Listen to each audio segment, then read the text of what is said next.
Ukraine గెలవదు అది తెలుసు, అలాగని ఓడిపోకూడదు. కాబట్టి పాము కాటేయకపోయినా పర్లేదు కానీ బుస కొడతా ఉండాలి, అప్పుడు అవతల వాళ్ళకి భయం ఉంటుంది అన్నటువంటి సామెత తరహాలో ఉక్రెయిన్ని చావనీయదు, బతకానీయదు నాటో, యూరప్, అమెరికా కలిసి. ఓ పక్కన అక్కడ జనమందరూ చివరికి సిరియా బ్రతుకులు అయిపోయినాయి, వాళ్ళే పాలస్తీనా బ్రతుకులు అయిపోయినాయి, వాళ్ళు ప్రపంచ దేశాల్లో వెళ్ళి బ్రతుకుతున్నారు. అయినా అక్కడ నిస్సిగ్గుగా బ్రతికేటువంటి అధ్యక్షుడు జెలెన్స్కీ సాక్షిగా తాజాగా కొన్ని ఫ్రాన్స్ వాళ్ళు ఇచ్చిన హ్యామర్ మిస్సైల్స్, లేకపోతే కనుక జర్మనీ వాడు ఇచ్చినటువంటి మిస్సైల్స్తో రష్యా మీద చిన్నపాటి దాడులు, అక్కడ రష్యా మీద చిన్న ధ్వంసం అవగానే అమ్మయ్య మేము సక్సెస్ అని చెప్పటం. అదే సందర్భంలో అమెరికా $60 బిలియన్ ఇస్తానని చెప్పినటువంటిది ఇప్పుడు $200 మిలియన్ మళ్ళీ పంపించింది. ఎందుకు?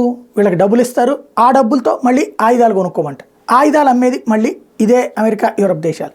క్రమంగా జరుగుతున్నటువంటి విచిత్రమైనటువంటి పరిస్థితి అయితే మాత్రం ప్రపంచమంతా గ్రహించాల్సినటువంటి అంశం.